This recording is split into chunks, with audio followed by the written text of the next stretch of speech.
किसी भी भाग में हो सकता है। सो ये तीन चीजें आपको जाननी एकदम जरूरी है। कैंसर किसी भी उम्र में हो सकता है, किसी भी कैंसर किसी शरीर के किसी भी भाग में हो सकता है और कैंसर किसी को भी हो सकता है। सो ये कोई ना सोचे कि जी हमारे यहाँ तो कैंसर का कोई मरीज नहीं है, हमारे परिवार में तो हमको भी नहीं होगा, ये नहीं हो सकता है।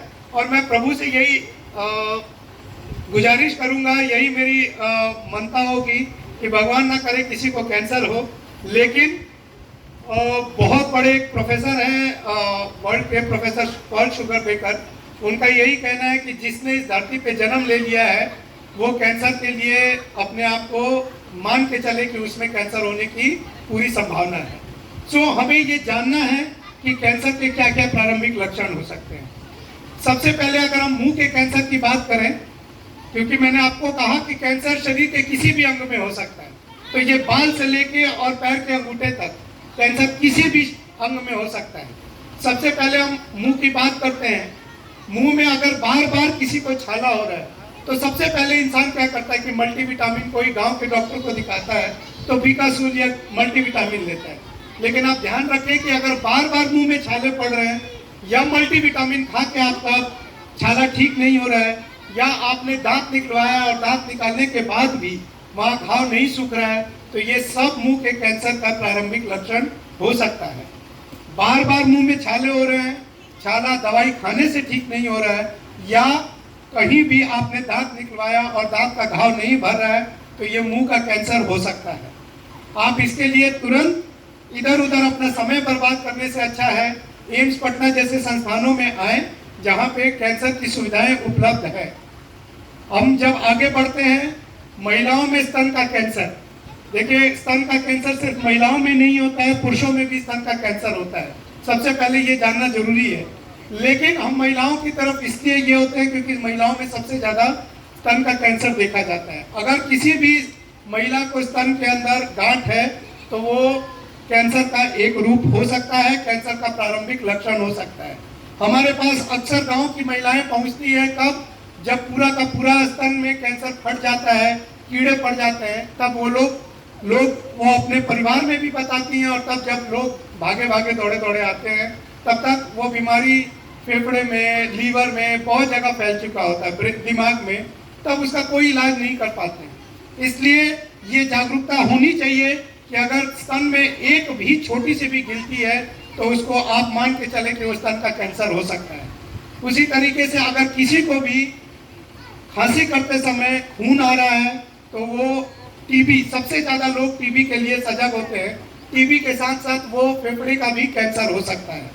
उसी तरीके से अगर बार बार किसी को उल्टी हो रहा है, खाना नहीं पच रहा है, वजन गिरता जा रहा है, या खून के लैट्रिन के रास्ते खून बह रहा है, तो आप मान के चले कि वो पेट का कैंसर हो सकता है। उसी तरीके से अगर किसी भी इंसान को पेशाब के रास्ते खून बह रहा हो तो वो पेशाब का यानी किडनी या पेशाब की थैली का कैंसर हो सकता है।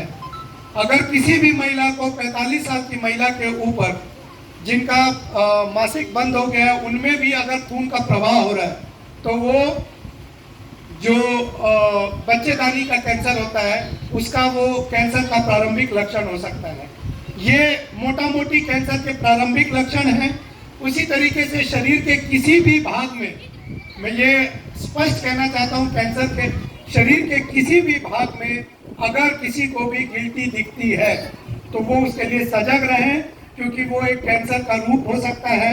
उसके लिए कोई देर ना करें। मैं बार बार इसलिए इस चीज को इतना जोर देता हूँ कि आप लोग सजग रहें, क्योंकि ये ऐसे ही बार बार हर बड़ी बड़ी संस्थाएं ये कह रही है कि बहुत जल्दी हर घर में कैंसर का एक मरीज होगा।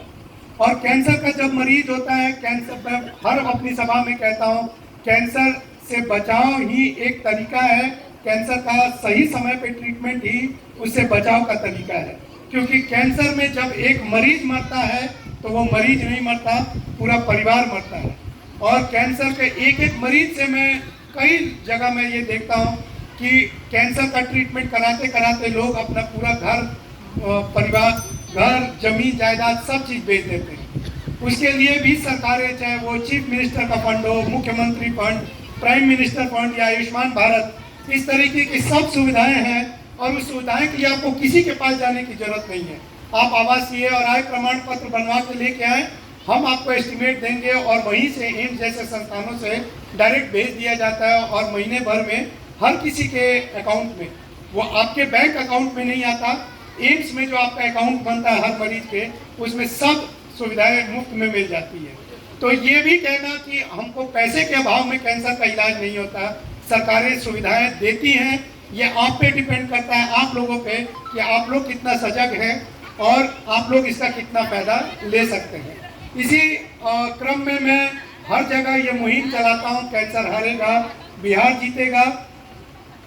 इसी धरती से मैं भी उठ के आज एम्स पटना जैसे इतने प्रतिष्ठित संस्थान में मैं कैंसर विभाग का विभागाध्यक्ष हूँ, तो मेरा हमेशा से लगाव रहता है कि हमारा ये जो आज का बच्चा है, स्वामी विवेकानंद जी ने कहा था कि they are not our future, कि ये हमारे कल नहीं है, ये हमारे आज है, दे आर आवर प्रेजेंट, कि बच्चे आज हैं क्योंकि ये आज बनेंगे तभी हमारा कल संवरेगा। तो यही कारण से मैं एक मुहिम लेके चलता हूँ। कई स्कूलों में भी मैं अपना समय जब भी मिलता है तो मैं स्कूलों में भी पढ़ाने जाता हूँ, जिससे उसी मुहिम के तहत पढ़ेगा बिहार तो बढ़ेगा बिहार। और जैसे बंशीधर तिवारी जी ने कहा कि मैं नेशनल फुटबॉल उसका फुटबॉल का मैं नेशनल खिलाड़ी भी रह चुका हूँ, इसलिए मैं एक मुहिम चलाता हूँ, खेलेगा बिहार तो दौड़ेगा बिहार। ये सब मेरे एडिशनल मेरे सारे ये इच्छाएं हैं जो कि मैं हर अपनी इच्छाओं के अनुसार, अपने सामर्थ्य के अनुसार जितना भी हो सकता है मैं योगदान देता हूँ। लेकिन अपने मुख्य उद्देश्य यानी कैंसर जागरूकता के लिए मैं आप सब लोगों से जरूर गुजारिश करूंगा कि मेरे इस अभियान से जुड़े और यथासंभव, क्योंकि आप आज यहाँ उपस्थित हैं, आप लोग अगर किसी भी कैंसर के मरीज को देखें तो आपको किसी को भी पकड़ने की जरूरत नहीं है।